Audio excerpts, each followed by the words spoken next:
Yo guys, what is up? What is up? Dart is back and looking at Star Trek Online.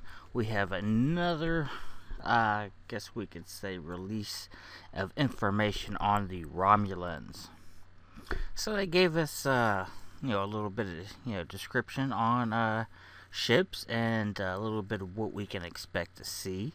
And, everybody who plays the game can look at this for themselves. But I do kind of have a reason for covering this, even though, at least most of you have checked this out for yourselves.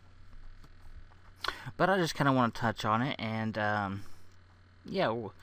the end here, I'll kind of let you know why I'm doing this. So, we got this first screenshot here. Unfortunately, it won't let me enlarge it.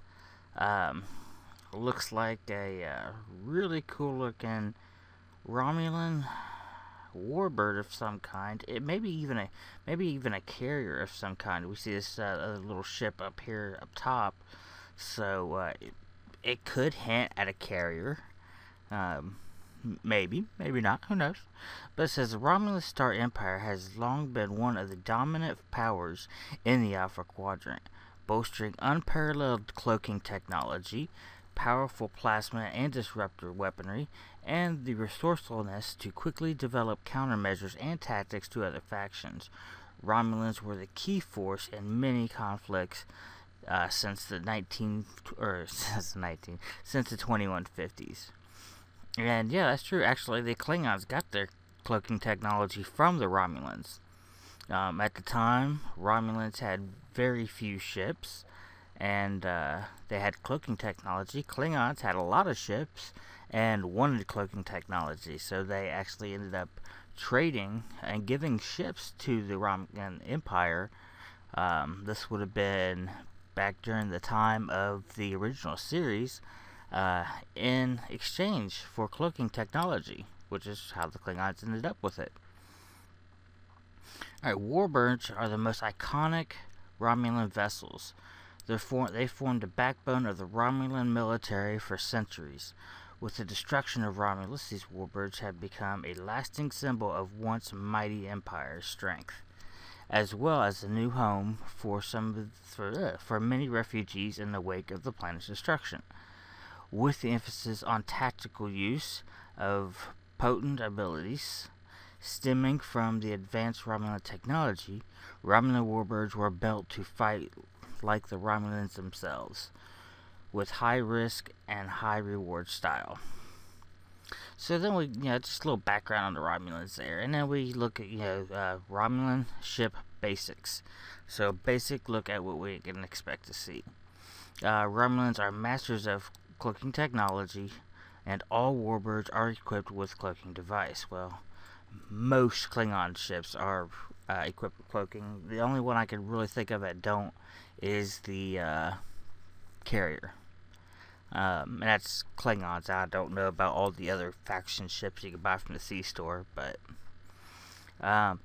excuse me. In addition, the Romulan racial trait subterfuge enhances the performance of cloaking devices and increases the damage of their ship's deal after lowering their cloak. So they get the same kind of boost to damage when they get out of cloak that the Klingons do, but this one may be a little bit more with this subterfuge racial. And that is cool because subterfuge, okay, that means this is a space racial trait for Romulans. And as far as from what we know right now, and currently in game, there are no racial traits on the Klingon Empire for space, and the only race in the Federation, aside of the liberated Borg, of course, is the humans that have a trait for space. So that's really cool. Romulan ships tend to be large and heavy, making them somewhat slower and less maneuverable than compared Federation and Klingon Defense Force ships. Well, that's true. That is extremely true. I know at one time, the Klingons had the best thing they had was the Vorcha class attack or battle cruiser, which was nothing compared to the Dargamingelite warbird. And I know the Dargamingelite warbird, excuse the pronunciation, I know I'm butchering the hell out of it, was a lot bigger and supposedly more powerful than the Galaxy. For example, is larger and more resilient, there we go, more resilient than the Galaxy, but considerably slower as a result. Unlike Federation and Klingon Defense Force vessels, Romulan warbirds are powered by a unique singular warp drive.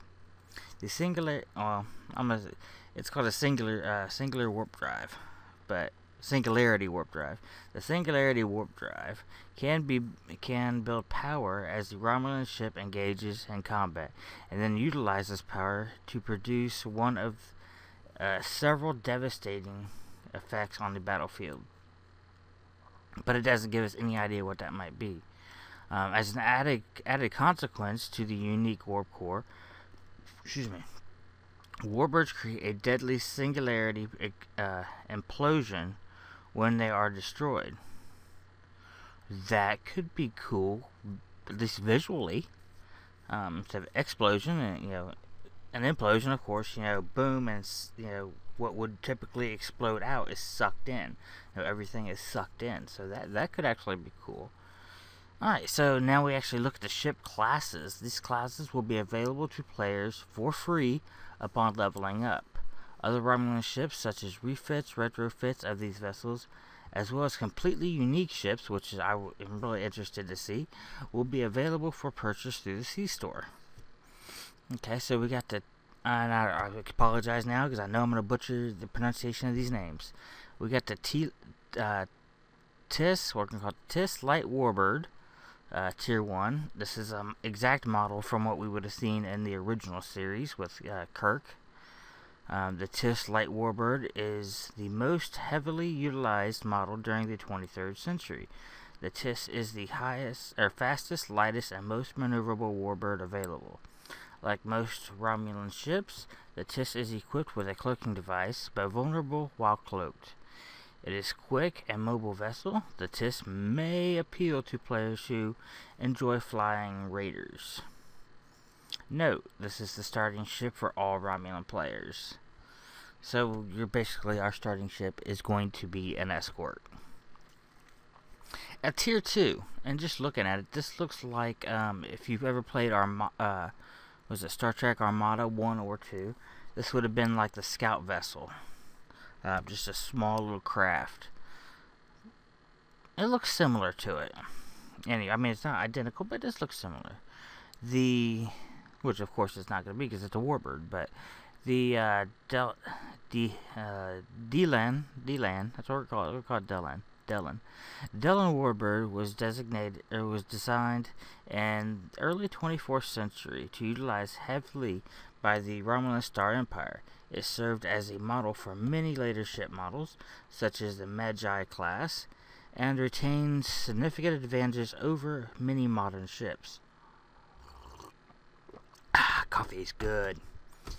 The ship is larger than the TIS Light Warbird, much sturdier, as well as carrying heavier payload weapons. It sacrifices light mobility for these improvements, having only slightly slower turn rate and impulse speed than the much smaller TIS.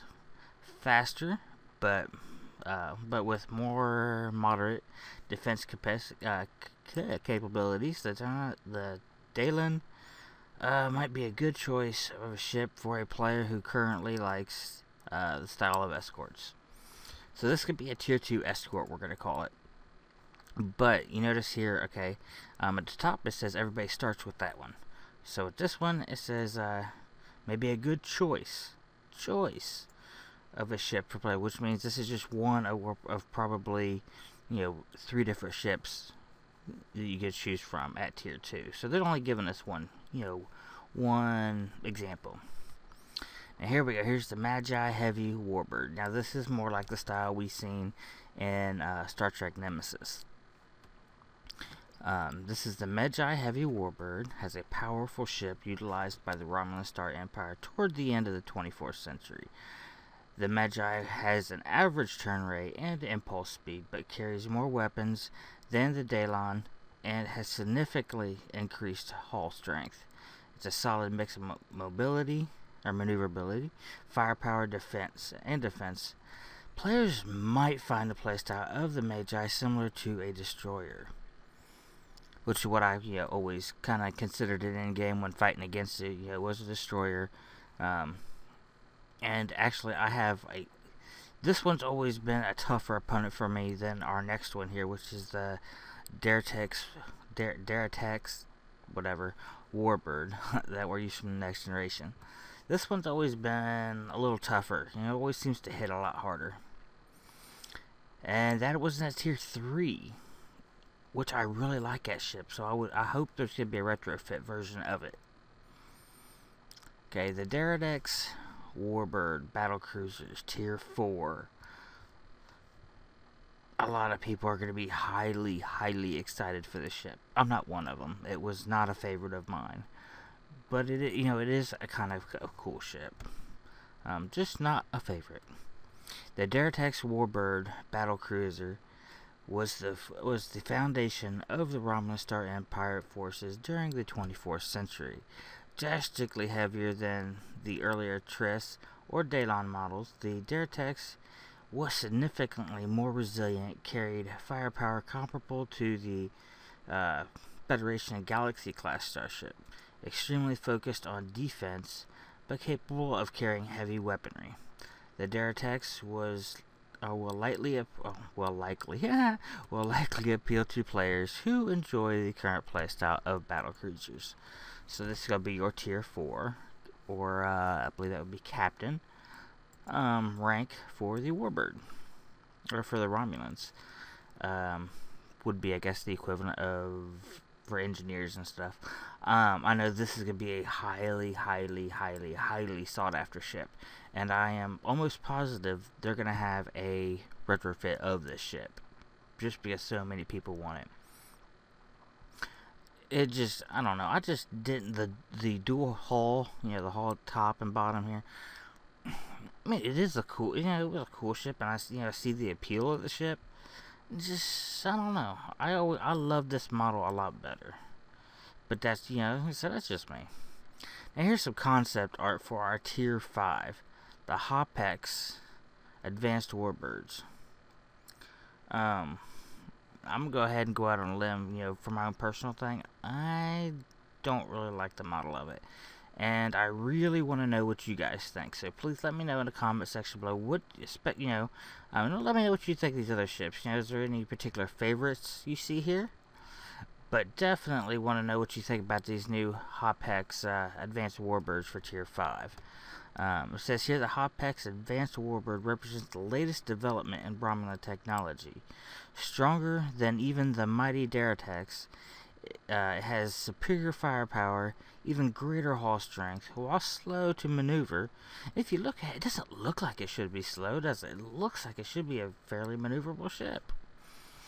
While slow to maneuver, the Hopex is a juggernaut on the battlefield, capable of withstanding tremendous damage while unleashing its weapons to its foes. And that's it. We have many more dev blogs. Okay, they have many more dev blogs planned for us leading up to the launch of Legacy of Romulans. So yeah, we like information, including more detailed information about the Singularity drive that the Romulan vessels will be using, and they can't wait to see us flying our own shit. And yeah, that implosion drives, that just sounds really cool. So yeah, guys, definitely let me know what you think, especially of this tier 5 ship. I mean, it's only concept art at this point.